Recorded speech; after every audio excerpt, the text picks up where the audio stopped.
Hello friends, welcome to your YouTube channel English family 87। So अज की अपनी इस वीडियो के विच आपां ऑक्सफोर्ड ग्रामर है जी उसकी एक्सरसाइज नंबर 8 है जी आपां वो करन जा रहे हैं। सो इस एक्सरसाइज दे आपां सिर्फ सैकेंड और थर्ड पार्ट ही करांगे। द पास्ट सिंपल इस एक्सरसाइज दे विच असीं पास्ट सिंपल टेंस है जिहड़ा उस दे बारे सीखांगे।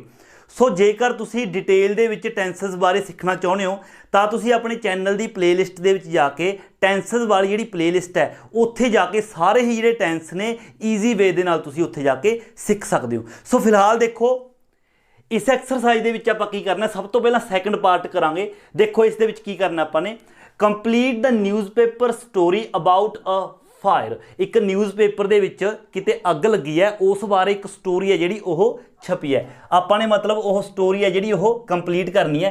Put in the past simple forms of the verb. So आपां ने जिन्नी भी यह सारी स्टोरी है इस दे विच देखो ये ब्लैंक्स ने, आपां ने करना की है पास्ट सिंपल टेंस बना के ही आपां ने ये स्टोरी है जिहड़ी ओह कंप्लीट करनी है।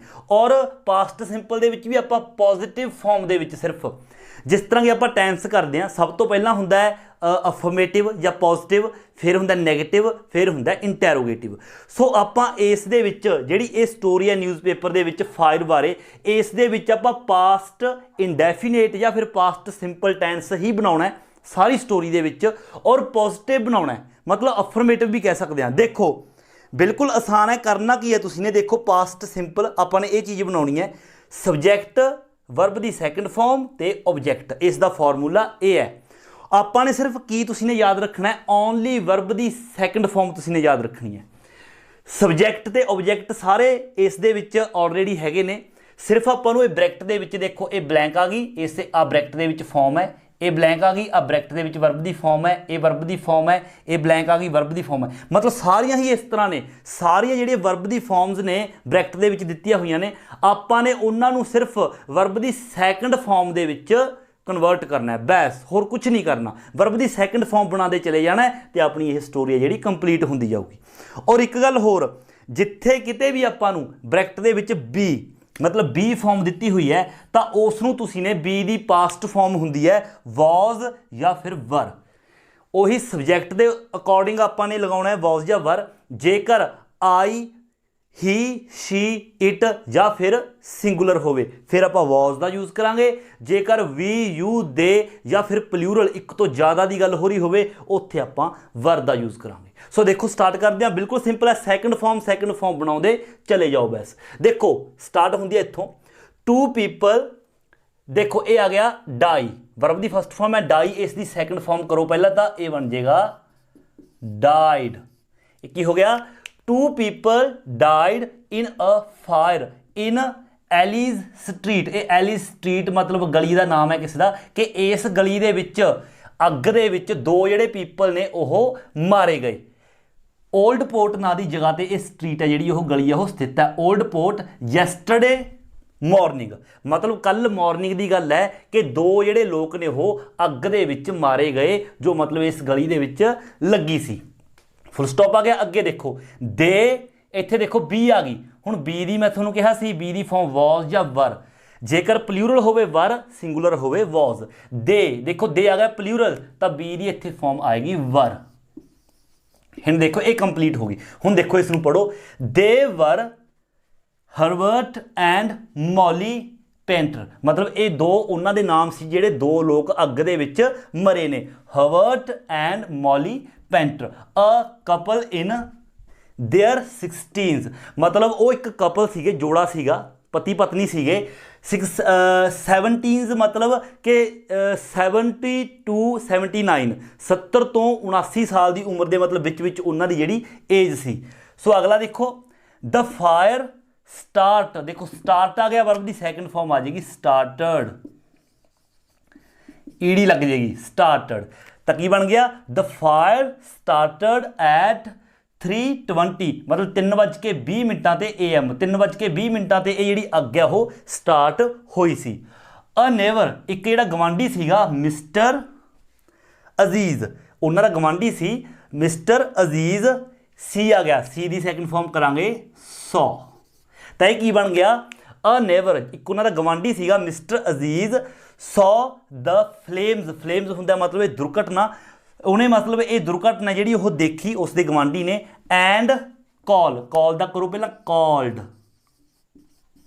ਉਸਨੇ ਦੁਰਘਟਨਾ ਦੇਖੀ and called the fire brigade, ਅਤੇ ਉਸਨੇ ਫਾਇਰ ਬ੍ਰਿਗੇਡ ਹੈ ਜਿਹੜੀ ਉਸ ਨੂੰ ਕਾਲ ਕੀਤੀ। ਹੀ ਆਲਸੋ ਟਰਾਈ ਦਾ ਆ ਜਾਏਗਾ tried second form. He also tried to get into the house, ਉਸਨੇ ਮਤਲਬ ਘਰ ਦੇ ਜਿੱਥੇ ਅੱਗ ਲੱਗੀ ਸੀ ਉਸ ਦੇ ਗਵਾਂਢੀ ਜਿਹੜੇ ਫਸੇ ਸੀਗੇ ਅੰਦਰ, ਉਸਨੇ ਘਰ ਦੇ ਅੰਦਰ ਜਾਣ ਦੀ ਵੀ ਕੋਸ਼ਿਸ਼ ਕੀਤੀ। ਐਂਡ ਰੈਸਕਿਊ ਹਿਜ਼ ਨੇਬਰਸ, ਤੇ ਆਪਣੇ ਜਿਹੜੇ ਗਵਾਂਢੀ ਨੇ ਉਹਨਾਂ ਨੂੰ ਬਚਾਉਣ ਦੀ ਕੋਸ਼ਿਸ਼ ਕੀਤੀ। ਬਟ ਦਾ ਹੀਟ, ਦੇਖੋ ਬੀ ਆ ਗਿਆ, ਦ ਹੀਟ ਦੀ ਗੱਲ ਹੋ ਰਹੀ ਹੈ ਮਤਲਬ ਕੋਈ ਸਿੰਗੂਲਰ ਹੀ ਹੈ, ਇੱਕ ਹੀਟ ਦੀ ਗੱਲ ਹੋ ਰਹੀ ਹੈ ਸਿੰਗੂਲਰ ਦੇ ਵਿੱਚ ਆਉਂਦਾ, ਤਾਂ ਬੀ ਦੀ ਆਪਾਂ ਵਾਜ਼, ਪਲੂਰਲ ਨਹੀਂ ਹੈਗਾ ਇਹ, ਅਨਕਾਊਂਟੇਬਲ ਹੈ ਤਾਂ ਆਪਾਂ ਸਿੰਗੂਲਰ ਹੀ ਯੂਜ਼ ਕਰਾਂਗੇ। But the heat was too great, ਪਰ ਜਿਹੜੀ ਅੱਗ ਦੀ ਹੀਟ ਹੈ ਉਹ ਬਹੁਤ ਜ਼ਿਆਦਾ ਤੇਜ਼ ਸੀ। The fire brigade arrived second form ਆ ਗਈ। The fire brigade arrived in 5 minutes, 5 ਮਿੰਟਾਂ ਦੇ ਵਿੱਚ ਜਿਹੜੇ ਫਾਇਰ ਬ੍ਰਿਗੇਡ ਹੈ ਉਹ ਆ ਗਈ। 20 ਫਾਇਰ ਬ੍ਰਿਗੇਡਸ ਜਿਹੜੇ 25 ਫਾਇਰ ਫਾਈਟਰਸ ਸੀਗੇ, 20 ਫਾਇਰ ਫਾਈਟਰਸ ਫਾਈਟ, ਇਹ ਫਾਈਟ ਵਰਬ ਦੀ ਫਾਰਮ ਹੈ ਤਾਂ ਇਸੇ ਆ ਜਾਏਗਾ ਸੈਕੰਡ ਫਾਰਮ ਇਸ ਦੀ ਹੁੰਦੀ ਹੈ ਫਾਊਟ। ਤਾਂ ਕੀ ਹੋ ਗਿਆ, ਜਿਹੜੇ 5 ਫਾਈਟਰ ਸੀਗੇ ਅੱਗ ਬੁਝਾਉਣ ਵਾਲੇ, ਉਹਨਾਂ ਨੇ ਕੀ ਕੀਤਾ, ਫਾਊਟ ਦਾ ਫਾਇਰ ਐਂਡ ਫਾਈਨਲੀ ਅੱਗ ਦੇ ਨਾਲ ਉਹ ਲੜੇ ਅਤੇ ਆਖਿਰਕਾਰ ਬ੍ਰਿੰਗ ਦਾ ਆ ਜਾਏਗੀ second farm ਬਰਾਊਟ, and finally ਬਰਾਊਟ it under control, ਅਤੇ ਫਾਈਨਲੀ ਅੱਗ ਨੂੰ ਉਹਨਾਂ ਨੇ ਆਪਣੇ ਕੰਟਰੋਲ ਦੇ ਵਿੱਚ ਕਰ ਲਿਆ। 2 ਫਾਇਰ ਫਾਈਟਰਸ ਜਿਹੜੇ 2 ਫਾਇਰ ਫਾਈਟਰ ਸੀਗੇ, ਐਂਟਰ ਦਾ ਆ ਜਾਏਗਾ ਐਂਟਰਡ, ਜਿਹੜੇ 2 ਉਹਨਾਂ ਦੇ ਵਿੱਚੋਂ ਫਾਇਰ ਫਾਈਟਰ ਸੀਗੇ ਐਂਟਰਡ ਦ ਬਰਨਿੰਗ ਬਿਲਡਿੰਗ, ਮਤਲਬ ਅੱਗ ਲੱਗੀ ਹੋਈ ਜਿਹੜੀ ਬਿਲਡਿੰਗ ਸੀ ਉਸ ਦੇ ਵਿੱਚ ਉਹ ਅੱਗ ਨਾਲ ਮੱਚਦੀ ਹੋਈ ਬਿਲਡਿੰਗ ਦੇ ਵਿੱਚ ਅੰਦਰ ਦਾਖਲ ਹੋਏ। But find the second farm found, but found, ਪਰ ਉਹਨਾਂ ਨੇ ਕੀ ਦੇਖਿਆ, ਦ ਕਪਲ ਡਾਈਡ, ਜਿਹੜਾ ਉਹ ਕਪਲ ਸੀਗਾ ਉਹ ਅੱਗ ਦੇ ਵਿੱਚ ਅੰਦਰ ਉੱਥੇ ਉਸ ਦੀ ਮੌਤ ਹੋ ਗਈ। ਸੋ ਦੇਖੋ ਇਹ ਸੀ ਇੱਕ ਆਪਣੀ ਜਿਹੜੀ ਨਿਊਜ਼ਪੇਪਰ ਦੀ ਸਟੋਰੀ ਹੈ ਉਸ ਨੂੰ ਆਪਾਂ ਨੇ ਕੰਪਲੀਟ ਕੀਤਾ। ਇਹਨਾਂ ਨੇ ਆਪਾਂ ਨੂੰ ਕਿਹਾ ਸੀ ਕਿ ਪਾਸਟ ਸਿੰਪਲ ਦੇ ਵਿੱਚ ਹੀ ਰੱਖਣਾ ਹੈ ਤੇ ਪੋਜ਼ਿਟਿਵ ਦੇ ਵਿੱਚ ਹੀ ਰੱਖਣਾ ਹੈ, ਤਾਂ ਉਸ ਦਾ ਜਿਹੜਾ ਫਾਰਮੂਲਾ ਹੈ ਉਹ ਹੁੰਦਾ ਸਬਜੈਕਟ, ਵਰਬ ਦੀ ਸੈਕੰਡ ਫਾਰਮ, ਆਬਜੈਕਟ। ਸੋ ਸਬਜੈਕਟ ਆਪਾਂ ਨੂੰ ਦਿੱਤੇ ਹੋਏ ਸੀ, ਆਪਾਂ ਨੇ ਸਿਰਫ ਵਰਬ ਦੀ ਸੈਕੰਡ ਫਾਰਮ ਹੀ ਕਰਨੀ ਸੀ। ਜੇਕਰ ਕਿਤੇ ਬੀ ਹੈ ਤਾਂ ਉਹਦੇ ਵਿੱਚ ਆਪਾਂ ਵਾਜ਼ ਜਾਂ ਵਰ ਦੇ ਵਿੱਚੋਂ ਚੂਜ਼ ਕਰਨਾ। ਸੋ ਬਹੁਤ ਜ਼ਿਆਦਾ ਸਿੰਪਲ ਸੀਗੀ। ਸੋ ਇਸ ਤਰ੍ਹਾਂ ਦੀਆਂ ਜਿਹੜੀਆਂ ਇਹ ਆਪਣੇ ਐਕਸਰਸਾਈਜ਼ਸ ਹੁੰਦੀਆਂ ਨੇ, ਇਹ ਪ੍ਰੈਕਟਿਸ ਦੇ ਲਈ ਬਹੁਤ ਜ਼ਿਆਦਾ ਯੂਜ਼ਫੁਲ ਨੇ। ਇੰਗਲਿਸ਼ ਬੋਲਣ ਦੇ ਵਿੱਚ, ਇੰਗਲਿਸ਼ ਸਿੱਖਣ ਦੇ ਵਿੱਚ ਆਪਾਂ ਨੂੰ ਬਹੁਤ ਜ਼ਿਆਦਾ ਜਿਹੜੇ ਯੂਜ਼ਫੁਲ ਨੇ ਇਹ ਐਕਸਰਸਾਈਜ਼ਸ ਹੁੰਦੀਆਂ ਨੇ। ਸੋ ਆਪਣੀ ਐਕਸਰਸਾਈਜ਼ ਨੰਬਰ 8 ਦੀ ਇਹ ਸੀ ਆਪਣਾ ਪਾਰਟ ਸੈਕੰਡ। ਐਂਡ ਹੁਣ ਅੱਗੇ ਦੇਖੋ ਆਪਣੀ ਇਸ ਵੀਡੀਓ ਦਾ ਆਪਾਂ ਨੈਕਸਟ ਪਾਰਟ ਕਰਨ ਜਾ ਰਹੇ ਹਾਂ, ਪਾਰਟ 3। ਇਸ ਦੇ ਵਿੱਚ ਆਪਾਂ ਕੀ ਕਰਨਾ ਹੈ, ਦੇਖੋ ਇਹ ਆਪਾਂ ਨੂੰ ਇੱਕ ਕਨਵਰਸੇਸ਼ਨ ਹੈ ਕਲੇਰ ਅਤੇ ਮਾਰਕ ਦੇ ਵਿੱਚ। ਸਾਰੇ ਇਹ ਸੈਂਟੈਂਸ ਨੇ ਜਿਹੜੇ ਆਪਾਂ ਨੂੰ ਦਿੱਤੇ ਹੋਏ ਨੇ, ਇਹ ਦੇਖੋ ਬਲੈਂਕਸ ਆਪਾਂ ਨੂੰ ਛੱਡੀਆਂ ਹੋਈਆਂ ਨੇ। ਇਹ ਬ੍ਰੈਕਟ ਦੇ ਵਿੱਚ ਸਬਜੈਕਟ ਵਰਬ ਇਸ ਤਰ੍ਹਾਂ ਦਿੱਤੇ ਹੋਏ ਨੇ। ਹੁਣ ਆਪਾਂ ਨੇ ਇੱਥੇ ਕੀ ਕਰਨਾ ਹੈ, ਜਦੋਂ ਬਲੈਂਕਸ ਦੇ ਵਿੱਚ ਆਪਾਂ ਨੇ ਫਿਲ ਕਰਨਾ ਹੈ, ਆਪਾਂ ਨੇ ਪਾਸਟ ਸਿੰਪਲ ਜਾਂ ਫਿਰ ਪਾਸਟ ਇੰਡੈਫੀਨੇਟ ਟੈਂਸ ਬਣਾ ਕੇ ਹੀ ਆਪਾਂ ਨੇ ਫਿਲ ਕਰਨਾ ਹੈ। ਬਟ ਇਸ ਦੇ ਵਿੱਚ ਫਰਕ ਕੀ ਹੈ, ਜਿਹੜੀ ਆਪਣੀ ਸੈਕੰਡ ਪਾਰਟ ਸੀ ਉਸ ਨਾਲੋਂ, ਉਸ ਦੇ ਵਿੱਚ ਆਪਾਂ ਸਿਰਫ ਪਾਸਟ ਸਿੰਪਲ ਹੈ ਜਿਹੜਾ ਉਹ ਆਪਾਂ ਪੋਜ਼ਿਟਿਵ ਹੀ ਜਿਹੜਾ ਸੈਂਟੈਂਸ ਆਪਾਂ ਫਿਲ ਕੀਤਾ ਸੀ, ਓਨਲੀ ਵਰਬ ਦੀ ਸੈਕੰਡ ਫਾਰਮ ਹੀ ਆਪਾਂ ਯੂਜ਼ ਕੀਤੀ ਸੀ। ਬਟ ਇਸ ਦੇ ਵਿੱਚ ਇਹਨਾਂ ਜਿਹੜੇ ਇਹ ਸੈਂਟੈਂਸਸ ਨੇ, ਇਹਨਾਂ ਦੇ ਵਿੱਚ ਆਪਾਂ ਪਾਸਟ ਸਿੰਪਲ ਜਿਹੜਾ ਟੈਂਸ ਹੈ ਉਸ ਨੂੰ ਨੈਗੇਟਿਵ ਜਾਂ ਫਿਰ ਇੰਟੈਰੋਗੇਟਿਵ ਜਾਂ ਕੁਐਸਚਨ, ਇਹ ਆਪਾਂ ਕਹਿ ਸਕਦੇ ਹਾਂ, ਇਸ ਦੇ ਵਿੱਚ ਯੂਜ਼ ਕਰਨਾ, ਮਤਲਬ ਇੰਟੈਰੋਗੇਟਿਵ ਜਾਂ ਫਿਰ ਨੈਗੇਟਿਵ। ਸੋ ਉਸ ਦਾ ਫਾਰਮੂਲਾ ਦੇਖੋ ਕੀ ਹੈ। ਜੇਕਰ ਆਪਾਂ ਨੈਗੇਟਿਵ ਬਣਾਵਾਂਗੇ ਪਾਸਟ ਸਿੰਪਲ ਤਾਂ ਸਭ ਤੋਂ ਪਹਿਲਾਂ ਸਬਜੈਕਟ, ਫਿਰ ਡਿਡਨਟ ਜਾਂ ਫਿਰ ਡਿਡ ਨਾਟ ਪਲੱਸ ਵਰਬ ਦੀ ਫਸਟ ਫਾਰਮ, ਅੱਗੇ ਓਬਜੈਕਟ। ਸੋ ਯਾਦ ਰੱਖਣ ਵਾਲੀ ਕੀ ਗੱਲ ਹੈ, ਸਬਜੈਕਟ, ਡਿਡਨਟ, ਵਰਬ ਦੀ ਫਸਟ ਫਾਰਮ, ਇਹ ਆ ਗਿਆ ਨੈਗੇਟਿਵ ਦਾ। ਜੇਕਰ ਇੰਟੈਰੋਗੇਟਿਵ ਹੋਵੇ ਤਾਂ ਸਭ ਤੋਂ ਪਹਿਲਾਂ ਡਿਡ ਯੂਜ਼ ਕਰਾਂਗੇ, ਫਿਰ ਸਬਜੈਕਟ, ਉਸ ਤੋਂ ਬਾਅਦ ਵਰਬ ਦੀ ਫਸਟ ਫਾਰਮ, ਫਿਰ ਅੱਗੇ ਓਬਜੈਕਟ ਕੁਐਸਚਨ ਮਾਰਕ। ਸੋ ਪਹਿਲਾਂ ਡਿਡ, ਸਬਜੈਕਟ, ਵਰਬ ਦੀ ਫਸਟ ਫਾਰਮ, ਇਹ ਇੰਟੈਰੋਗੇਟਿਵ। ਸਬਜੈਕਟ ਡਿਡੰਟ ਵਰਬ ਦੀ ਫਸਟ ਫਾਰਮ ਇਹ ਆ ਗਿਆ ਨੈਗੇਟਿਵ। ਸੋ ਅਕੋਰਡਿੰਗ ਟੂ ਆਪਾਂ ਜਿਹੜੇ ਸੈਂਟੈਂਸ ਨੇ ਆਪਾਂ ਨੂੰ ਪਤਾ ਚੱਲਦਾ ਜਾਏਗਾ ਕਿਹੜਾ ਆਪਾਂ ਇੰਟੈਰੋਗੇਟਿਵ ਬਣਾਉਣਾ ਹੈ ਅਤੇ ਕਿਹੜਾ ਆਪਾਂ ਨੈਗੇਟਿਵ ਬਣਾਉਣਾ ਹੈ, ਕਿਉਂਕਿ ਪਿੱਛੇ ਕੁਐਸਚਨ ਮਾਰਕ ਜਿਹੜਾ ਦਿੱਤਾ ਹੋਊਗਾ ਉਸ ਨੂੰ ਆਪਾਂ ਇੰਟੈਰੋਗੇਟਿਵ ਬਣਾਉਣਾ ਹੈ, ਜਿਸ ਦੇ ਵਿੱਚ ਮਤਲਬ ਆਪਾਂ ਨੂੰ ਨੈਗੇਟਿਵ ਮਤਲਬ ਨੋਟ ਆ ਗਿਆ ਉਹ ਆਪਾਂ ਨੇ ਨੈਗੇਟਿਵ ਬਣਾਉਣਾ ਹੈ। ਸੋ ਦੇਖੋ ਸਟਾਰਟ ਕਰਦੇ ਹਾਂ। ਸਭ ਤੋਂ ਪਹਿਲਾਂ ਦੇਖੋ ਕਲੇਰ, ਸਭ ਤੋਂ ਪਹਿਲਾਂ ਕਲੇਰ ਹੈ ਜਿਹੜੇ ਉਹ ਬੋਲ ਰਿਹਾ ਕੀ ਕਹਿ ਰਿਹਾ ਹੈ, you have a nice weekend in Paris. ਦੇਖੋ ਕੁਐਸਚਨ ਮਾਰਕ ਆ ਗਿਆ, ਮਤਲਬ ਆਪਾਂ ਸਭ ਤੋਂ ਪਹਿਲਾਂ ਡਿਡ, ਸਭ ਤੋਂ ਪਹਿਲਾਂ ਆਪਾਂ ਯੂਜ਼ ਕਰਾਂਗੇ ਡਿਡ, ਫਿਰ ਸਬਜੈਕਟ, ਸੌਰੀ ਇਹ ਆ ਗਿਆ ਆਪਣਾ ਡਿਡ, ਉਸ ਤੋਂ ਬਾਅਦ ਸਬਜੈਕਟ ਆ ਗਿਆ you, did you first form have. ਹੁਣ ਦੇਖੋ ਹੁਣ ਇਸ ਦੀ ਸੈਂਸ ਕੰਪਲੀਟ ਬਣੇਗੀ। Did you have a nice weekend in Paris, ਕਿ ਪੈਰਿਸ ਦੇ ਵਿੱਚ ਤੁਹਾਡਾ ਜਿਹੜਾ ਵੀਕਐਂਡ ਹੈ ਕਹਿੰਦਾ ਉਹ ਨਾਈਸ ਮਤਲਬ ਵਧੀਆ ਰਿਹਾ। ਤਾਂ ਅੱਗੇ ਦੇਖੋ ਮਾਰਕ ਬੋਲ ਰਿਹਾ yes thanks it was good, ਕਹਿੰਦਾ ਇਹ ਬਹੁਤ ਵਧੀਆ ਸੀ। We looked around and then we saw a show, ਅਸੀਂ ਮਤਲਬ ਪਹਿਲਾਂ ਦੇਖਿਆ ਆਲਾ ਦੁਆਲਾ ਦੇਖਿਆ ਮਤਲਬ ਘੁੰਮੇ ਫਿਰੇ, ਉਸ ਤੋਂ ਬਾਅਦ ਅਸੀਂ ਨੇ ਇੱਕ ਸ਼ੋਅ ਆ ਜਿਹੜਾ ਉਹ ਅਸੀਂ ਨੇ ਦੇਖਿਆ। ਵੀ ਨੋਟ, ਦੇਖੋ ਨੋਟ ਆ ਗਿਆ ਨੈਗੇਟਿਵ ਹੈ ਇੰਟੈਰੋਗੇਟਿਵ ਨਹੀਂ ਹੈਗਾ, ਵੀ ਆ ਗਿਆ ਨੋਟ ਟਰਾਈ, ਮਤਲਬ ਹੁਣ ਆਪਾਂ ਨੈਗੇਟਿਵ ਬਣਾਵਾਂਗੇ। ਇਹ ਫਾਰਮੂਲਾ ਸਭ ਤੋਂ ਪਹਿਲਾਂ ਸਬਜੈਕਟ ਵੀ ਉਸ ਤੋਂ ਬਾਅਦ ਡਿਡੰਟ, ਵੀ ਡਿਡੰਟ ਵਰਬ ਦੀ first farm try.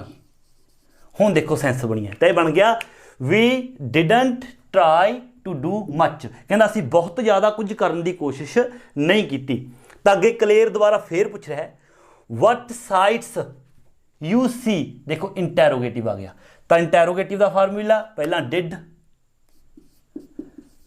Subject you, C verb ਦੀ ਫਸਟ ਫਾਰਮ। ਹੁਣ ਦੇਖੋ ਤਾਂ ਇਹ ਕੀ ਪੁੱਛ ਰਿਹਾ ਹੈ ਵਟ ਸਾਈਟਸ ਡਿਡ ਯੂ ਸੀ, ਵੀ ਮਤਲਬ ਕਿਹੜੀਆਂ ਕਿਹੜੀਆਂ ਜਿਹੜੀਆਂ ਜਗ੍ਹਾਵਾਂ ਨੇ ਸਾਈਟਸ ਨੇ ਤੁਸੀਂ ਨੇ ਉੱਥੇ ਦੇਖੀਆਂ। ਤਾਂ ਮਾਰਕ ਜਵਾਬ ਦੇ ਰਿਹਾ we had a look around the lower, lower ਮਤਲਬ ਕਿਸੇ ਜਗ੍ਹਾ ਦਾ ਉੱਥੇ ਨਾਮ ਹੈ। ਅੱਗੇ ਦੇਖੋ ਆਈ ਨੋਟ ਨੋ, ਦੇਖੋ ਨੈਗੇਟਿਵ ਆ ਗਿਆ, ਸਭ ਤੋਂ ਪਹਿਲਾਂ ਇਸ ਨੂੰ ਨੈਗੇਟਿਵ ਬਣਾਵਾਂਗੇ। ਸਭ ਤੋਂ ਪਹਿਲਾਂ ਸਬਜੈਕਟ ਆਈ, ਫਿਰ ਡਿਡੰਟ, ਆਈ ਡਿਡੰਟ ਵਰਬ ਦੀ ਫਸਟ ਫਾਰਮ ਨੋ। ਹੁਣ ਦੇਖੋ ਤਾਂ ਕੀ ਕਹਿ ਰਿਹਾ ਇਹ, I didn't know there was so much in there, ਕਹਿੰਦਾ ਮੈਨੂੰ ਨਹੀਂ ਪਤਾ ਸੀ ਕਿ ਇੱਥੇ ਬਹੁਤ ਕੁਝ ਹੈ, ਮਤਲਬ ਇਸ ਜਗ੍ਹਾ ਤੇ ਵੀ ਜਿਹੜੀ ਜਗ੍ਹਾ ਸੀ ਆਇਆ ਇੱਥੇ ਬਹੁਤ ਕੁਝ ਹੈ ਦੇਖਣਯੋਗ।